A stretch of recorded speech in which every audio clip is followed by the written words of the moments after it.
ओम जय जगदीश हरे। स्वामी जय जगदीश हरे। भक्त जनों के संकट, दास जनों के संकट क्षण में दूर करे। ओम जय जगदीश हरे। ये आरती हम सुबह शाम गाते हैं। ओम जय जगदीश हरे। स्वामी जय जगदीश हरे। भक्त जनों के संकट क्षण में दूर करें। हम ये आरती बहुत ही सुंदर है।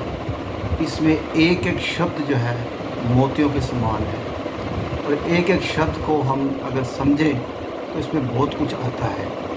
ये आरती ही हमें बहुत कुछ ज्ञान देती है, मगर हम ज्ञान लेते नहीं हैं। हम पढ़ते ज़रूर हैं, मगर उस पर मनन नहीं करते, उस पर चलने की कोशिश करते हैं। हम सिर्फ पढ़ लेते हैं। तो करत करत अभ्यास के जड़मत होत सुजान। जैसे जैसे हम इसको पढ़ते हैं, इसका हम व्याख्या करते हैं, मनन करते हैं, तो हमें बहुत कुछ पता चलता है। मगर अफसोस ये कि हम इसके ऊपर चलते नहीं। बहुत सुंदर है। जब मैं किसी से पूछता हूँ इसके बारे में कि हम ओम जय जगदीश हरे पढ़ते हैं, तो इसमें सबसे सुंदर चौपाई और सबसे सुंदर पंक्ति कौन सी है, वो हमें कहीं बता नहीं सकते। सब कहते हैं हाँ बहुत सुंदर है, मानता हूँ बहुत सुंदर है, मगर इसमें हमारे को इंडिकेशन भी देती है। इसमें हमारे को सब कुछ बताती भी है ये आरती कि हमें कैसा होना चाहिए, कैसे नहीं होना चाहिए, और परमात्मा को हमने कैसे सिमरन करता है, कैसे हमारा जो जीवन काल होना चाहिए, उसके बारे में सब कुछ बताते हैं। मगर क्या कि हम लोग जो है अपने हिसाब से चलते हैं, पढ़ लेते हैं, सुन लेते हैं, मगर मनन नहीं करते। अब इसमें आता है ओम जय जगदीश हरे। भक्त जनों के संकट क्षण में दूर करे। जो ध्यावे फल पावे, दुख विन से मन का। सुख संपत्ति घर आवे, कष्ट मिटे तन का। मात पिता तुम मेरे, शरण कहूँ मैं किसकी। तुम बिन और न दूजा, आस करूँ मैं जिसकी। तुम पूर्ण परमात्मा, तुम अंतर्यामी। पार ब्रह्म परमेश्वर, तुम सबके स्वामी। तुम करुणा के सागर, और तुम पालन करता। मैं मूरख खलगामी, कृपा करो भरता। तुम हो एक अगोचर, सबके प्राणपति। किस विध मिलूँ दया मैं तुमको, मैं कुमति। दीन बंधु दुख हरता, ठाकुर तुम मेरे। अपने हाथ उठाओ, अपनी शरण लगाओ। द्वार प्रणम तेरे, विषय विकार मिटाओ। पाप हरो देवा, श्रद्धा भक्ति बढ़ाओ। हृदय प्रेम बसाओ, संतन की सेवा। तन मन धन सब कुछ है तेरा, तेरा तुझको अर्पण क्या लागे मेरा। ओम जय जगदीश हरे। ऐसे सारी चौपाइयाँ आती है, बहुत ही सुंदर चौपाइयाँ हैं। जब इसका हम मनन करते हैं तो मैं किससे पूछता हूँ तो वो सही नहीं बता पाते, कहते हैं सुंदर है। मेरे को जो अपनी ज्ञान है, जो बुद्धि है, जो विवेक है, जो परमात्मा की जो मेरे पे कृपा है, तो उस कृपा के आधार से मुझे सिर्फ इसमें सारी बातें ठीक हैं, मगर उसमें मेरे को एक ही बात जो बहुत अच्छी लगती है, वो मेरे को लगता है कि उसके बगैर हम आगे नहीं चल सकते। और वो सबसे सुंदर लाइन क्या है, विषय विकार मिटाओ, पाप हरो देवा। श्रद्धा भक्ति बढ़ाओ, हृदय प्रेम बसाओ, संतन की सेवा। अब जब तक हम ये पूरा नहीं कर पाएंगे, हमारी आरती बोलने का कोई औचित्य नहीं होता। क्यों कि कहता है विषय विकार मिटाओ, पाप हरो देवा। सबसे पहले हम उससे, परमात्मा से प्रार्थना करनी चाहिए कि हमारे जो विषय विकार हैं, अब विषय विकार जरूरी नहीं कि भोग विलास ही होता है या कुछ और होता है। विषय विकार हर किस्म का होता है। भक्ति का भी हो सकता है, शक्ति का भी हो सकता है, और हमारे में जो रिद्धियाँ सिद्धियाँ उसका भी हो सकता है, धन दौलत का हो सकता है, और हमारे ऐशो आराम का हो सकता है, और कारोबार का हो सकता है। किसी किस्म का संसारिक जो है विषय विकार हो सकता है। चाहे हमारे वो खाने की प्रवृत्ति है, किसी को लेने की प्रवृत्ति है, किसी को देखने की प्रवृत्ति है, या हमारे बिजनेस का है, पैसे, कारोबार, तन मन धन सब कुछ विषय विकार सब उसमें आता है। विषय का मतलब है कि जो हम जो भोग करते हैं उसका अति होना हमारे लिए बहुत ही गलत बात हो जाती है। तो कहते हैं पहले, सब तो पहले तो हमें विषय विकार जो हमारे शरीर में हमने जब पाल रखे हैं, मोह माया, ये सब जानते हैं। अपने मन के अंदर विकार है, लोभ है, क्रोध है, और अपना झूठ फरेब है, ये विषय विकार के अंदर भी आते हैं। और दूसरे विषय विकार तो सबको मालूम है, मगर जो मन के अंदर हम धारण कर रखे हैं विषय विकार, इस तरह के मोह माया के दूसरे विषय विकार, कहते हैं पहले सब उनको परमात्मा हमारे को मिटाओ। जब तक हम मिटाएंगे नहीं, हमारे शरीर से निकलेगा नहीं, तब तक हम परमात्मा की स्तुति कैसे कर सकते हैं। सबसे पहले हमें जो विषय विकार जो हैं गृहस्थ आश्रम में हमने जो पाल रखे हैं, चाहे वो भक्ति के अंदर है चाहे वो शक्ति के अंदर, चाहे हमारे पास कोई रिद्धि सिद्धि है, उसके अंदर भी हमारे को विषय हो जाता है, हमारे को घमंड हो जाता है कि मेरे पास इतनी शक्ति है, मैं इतना भगवान का भक्त हूँ, इतना मैं सिमरन करता हूँ, मेरे को लोग पूछते हैं और मैं पैसे वाला हूँ, मेरा रुतबा है और मैं महान संत हूँ। तो ये भी विषय विकार हैं। इन सभी विषय विकारों को जब तक हम मिटाएंगे नहीं, तब तक हम आगे नहीं चल सकते, क्योंकि इन विषय विकारों से ही हमारे क्या होता है, पाप होता है। इन विषय विकारों के मोह माया में चक्कर करके शरीर के अंदर जो विषय विकार हमने बिठा रखे हैं, उन मोह माया के विषय विकारों के आगे क्या होता है, इनसे हमारे से पाप भी हो सकता है। हम किसी को भला बुरा भी बोल सकते हैं, हम किसी की बेइज्जती भी कर सकते हैं, किसी का धन हड़पने की कोशिश कर सकते हैं। अपने विषय विकार के अंदर हम किसी का किडनैप जैसे लोग करते हैं और मुंह से अपशब्द बोलते हैं, या कोई वो धन दौलत की तरफ ध्यान करते हैं, किसी का हड़पने की कोशिश करते हैं, किसी की बेइज्जती करते हैं। तो ये सारे विषय विकार आते हैं, इनसे क्या होता है, पाप होता है। तो पहले तो हमें विषय विकार मिटाना है ताकि हमारे से कोई पाप ही ना हो, पुण्य ही पुण्य हो। तो उसको मिटाने के लिए पहले हमारे को प्रार्थना करनी पड़ेगी सबसे पहले कि हे प्रभु, हमारे विषय विकार मिटाओ ताकि मैं तेरी आरती गा सकूं, और इन विषयों से हटाकर मेरे को ऐसा आप अपनी शरण में लो कि मेरे से कोई पाप ना हो, किसी का मैं बुरा ना सोचूं, किसी का मन के अंदर विचार तक ना आए, ये सारे विषय विकार और मेरे से पाप ना हो। और उसके बाद फिर कहते हैं श्रद्धा भक्ति बढ़ाओ।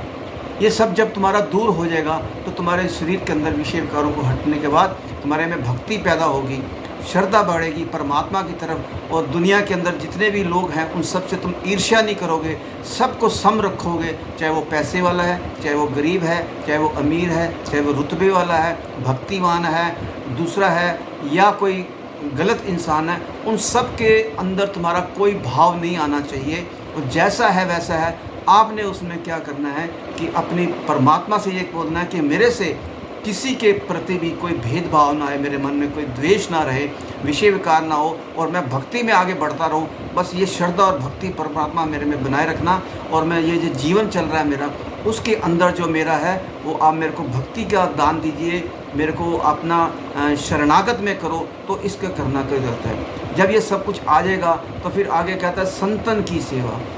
तो मैं ये सारे जब मैं करूँगा तो मेरे अंदर जब नर्मता आएगी, जब मेरे अंदर जो सच्चाई आ जाएगी, परमात्मा की श्रद्धा आ जाएगी, परमात्मा का जो है हमारे ऊपर कृपा होगी, तो फिर हम क्या करें, संतन की सेवा। संतन की सेवा का मतलब ये नहीं कि जिसने भगवे कपड़े पहने हैं, तिलक लगाया, दाढ़ी बढ़ाई है, या माला में डाल रखी है, कुछ भी कर रखा है, तो वो ये जो स्वरूप है वो भक्ति के स्वरूप नहीं है, ये शरीर के स्वरूप है। भक्ति और शरीर के जो स्वरूप हैं ये दिखावे के होते हैं, तो इनके ऊपर नहीं हमें जाना चाहिए। हमें जो उसके अंदर जो बुद्धि है, जो हमारे को अच्छे ज्ञान दे रहा है और अंदर से पूर्ण है और अंदर से बिल्कुल खालिस है, तो हमें उस इंसान की सुननी चाहिए और उस इंसान की जो हमें सेवा करना चाहिए। अगर कोई हमारे को भक्त प्रेमी मिल जाता है, परमात्मा का कोई सेवक मिलता है, चाहे वो भले अंदर से जो मर्जी हो, मगर हमने उसको सेवा क्या करनी है, उससे राम राम बोलनी है, राधे राधे बोलनी है, जय शंकर की बोलनी है, जय माता की बोलनी है। ये वाली सेवा उसको ज़रूर देनी है, भले वो जैसा मर्जी हो, हमें उससे कोई लेना देना नहीं। हमें सिर्फ ये वाली सेवा देनी है कि हमने राम राम बोलनी है और किसी का बुरा नहीं सोचना, भगवान का सिमरन करना है, भगवान के बंदों के साथ प्यार करना है, चाहे वो गरीब है, चाहे वो अमीर है, चाहे वो रुतबे वाला है, जीव जंतु हैं, पशु पक्षी हैं, उस परमात्मा की बनाई की पूरी सृष्टि की जितनी है, हमने उनकी सेवा करनी है। जो अच्छे लोग हैं उनकी सेवा करनी है, संतों का कहना मानना है, जो वेद हमारे लिखे हैं, वो पुराण लिखे हैं, उनके ऊपर हमें चलना है, उनकी सेवा करनी है। हाँ, अगर हो सके तुम सक्षम हो तो किसी की सेवा कर सकते हो, तन मन धन से कर सकते हो। ये ज़रूरी नहीं कि हमने मंदिर में ही देना है, या किसी साधु संत के पास जाके उसको देना है, या गुरुद्वारे में जाके देना है, या किसी मठाधीश को देना है, या किसी आश्रम में देना है। वो आपके श्रद्धा के ऊपर है, वो जितना आप दे सकते हो उतना ही अच्छा है, और दे के आपने याद नहीं करना कि मैंने कुछ दिया है। तो ये जो सेवा है, परमात्मा ने जो सेवा दी है, सबका इज्जत मान करना है, कोई राग देश नहीं रखना, अपने मन के अंदर श्रद्धा भक्ति भावना लेना है, विषय विकारों को मिटाना है और परमात्मा की शरणागत होना है। ये सारे जब हम कर लेंगे तो तब हमारी जो आरती है, जो ओम जय जगदीश हरे, वो हमारे को स्वीकार हो जाती है। और इसमें जब आता है ना कि जो ध्यावे फल पावे दुख विन से मन का, इससे क्या होता है, दुख जो है मन के जो अंदर दुख है वो सारे दूर हो जाते हैं, और सुख संपत्ति उसके करने से क्या होता है, हमारे कष्ट मिल जाते हैं। और हमें क्या है कि जब संसार में हमारा कोई नहीं होता तो हम उसको क्या कहते हैं, माता पिता तुम मेरे शरण कहूँ मैं किसकी, तब हम उसकी शरण में जाते हैं तो वो हमारे को शरण देता। फिर हम हमारे माँ बाप हो ना हो संसार के, तो तुम जो है उसके अंदर पूर्ण चले जाते हो। तो इसलिए उसकी जो सेवा जब करते हैं, आरती उतारते हैं, तो जब उसकी भी चले जाते, वो हमारे माता पिता भी वही बन जाते। तमेव माता च पिता तमेव बंधु च सखा तमेव, तो वो सारा कोई हमारे भाई बहन वही बन जाता है। फिर कहते हैं कि तुम बिन और न जो आस करूँ मैं जिसकी, हम उसकी ही आस करेंगे तो हमारा सब कुछ पूर्ण हो जाएगा, सारे काम मिल जाएंगे। अगर हम उसकी कर नहीं सकते तो फिर हमारा कुछ नहीं सकता। तुम पूर्ण परमात्मा, तुम अंतर्यामी, पार ब्रह्म परमेश्वर, तुम सबके स्वामी। तुम पूर्ण परमात्मा हो, तुम अंतर्यामी हो, पार ब्रह्म परमेश्वर हो, तुम सबके स्वामी हैं। तो क्यों ना मैं तेरी भक्ति करूं, क्यों ना मैं तेरा सिमरन करूं, तो हमें उसका सिमरन करना पड़ेगा। फिर कहता है तुम करुणा के सागर, तुम पालन करता, मैं मूरख खलगामी, कृपा करो भरता। क्योंकि वो करुणा का सागर है, वो पालन हरता है, पालन करता है। और हम लोग जब मूर्ख हैं, हम इस संसार के अंदर रह रहे हैं, हम उनको कुछ पा नहीं पा रहे, तो कहते हैं हम मूर्ख खलगामी, कृपा करो भरता। तो हम उसके आगे अरदास करते हैं कि हे परमात्मा हमारे पर कृपा करो। तुम हो एक अगोचर, सबके प्राणपति, किस बिद मिलूँ दया में तुमको मैं कुमती। मेरी कोशिश यही रहती है कि तुम एक अगोचर हो, सबके प्राणपति, जिसमें भी प्राण वायु है, जो भी परमात्मा के अंदर अंश है, वो प्रभु तेरा ही है। और मैं तुम्हें किस में मिलूँ, ये मेरे अंदर हमेशा विषय विकार होना चाहिए कि मैं कब तुम्हारे को मिलूँ, कब तुम्हारा दर्शन करूँ। ये हमारे विषय विकार होने चाहिए, ना कि संसारिक विषय विकार होने चाहिए। दीन बंधु दुख हरता ठाकुर तुम मेरे, अपने हाथ उठाओ अपनी शरणी लगाओ, द्वार पड़ा मैं तेरे। तो जब हम इन चीज़ों से उठ जाते हैं तो परमात्मा से कहते हैं कि हे दुख हरता, हे मेरे ठाकुर, मुझे अपने हाथों में लगाओ, मुझे अपनी शरणों में लो, मैं द्वार में तेरा पड़ा हूँ। मैं संसार के अंदर जो है ना, मैं पागल हो गया हूँ, मेरे से कुछ समझ नहीं आता। तो हम ये प्रार्थना उसके अंदर करते हैं। यही प्रार्थना हमारी आरती के अंदर आती है कि विषय विकार मिटाओ, पाप हरो देवा, श्रद्धा भक्ति बढ़ाओ, संतन की सेवा। जो मैंने अभी आपको बताया, इसका सार यही था, तन मन धन सब कुछ है तेरा, तेरा तुझको अर्पण क्या लागे मेरा। जब हम सारी चीज़ें इनसे हट जाते हैं, विषय विकारों से हट जाते हैं, उस परमात्मा की शरण में चले जाते हैं, हम उसकी शरणागत हो जाते हैं, हर बात पर उसका कहना मानते हैं, तो फिर वो हमारा तन मन धन जितना है वो उस परमात्मा का हो जाता है। तो उस परमात्मा का फिर दायित्व हो जाता है कि हमारे तन मन धन पर उसका राज रहता है। और हमारा जो आज हम कहते हैं ये मेरा मेरा मेरा, ये सारा मेरा मेरा हट जाएगा। उस परमात्मा का जब हम करेंगे तो हम तेरा तेरा तेरा शुरू हो जाएंगे। ये मेरा जब मिटेगा तभी वो तेरा तेरा हमारा होगा, नहीं तो हमारा नहीं होगा। नहीं तो हम ये आरती ओम जय जगदीश पढ़ देते हैं, सुन लेते हैं, जब तक इसकी एक एक लाइन पर हम चलेंगे नहीं, उसके ऊपर अनुसरण नहीं करेंगे, जब तक हमारा विषय विकारों से दूर नहीं होगा, तब तक हम आरती का हमारे को कोई फ़ायदा नहीं होगा। तो मेरा कहने का सबसे तात्पर्य है कि आप सबसे प्रार्थना है कि ये जो आरती है उसको समझने की कोशिश करें, उस पर चलने की कोशिश करें, उसके साथ जुड़ें, और जो भी इस आरती के अंदर लिखा है उसके ऊपर चलने की कोशिश करें। और जैसे चलने की कोशिश करेंगे तो धीरे धीरे वो परमात्मा हमारे को कृपा करेगा, हमारे ऊपर सारी हमारी आदि व्याधि विषय विकार जो भी हमारे कार्य हैं वो पूर्ण करेगा। तो इसलिए मेरी प्रार्थना है कि हमेशा जब भी आरती करें, सबसे पहले अपने विषय विकारों के परमात्मा से प्रार्थना करें कि हे प्रभु मेरे विषय विकारों को मिटा और संसार के भव सागर से मुझे पार कर, तो आपको भव सागर से पार करेगा। बोल बांके बिहारी लाल की जय।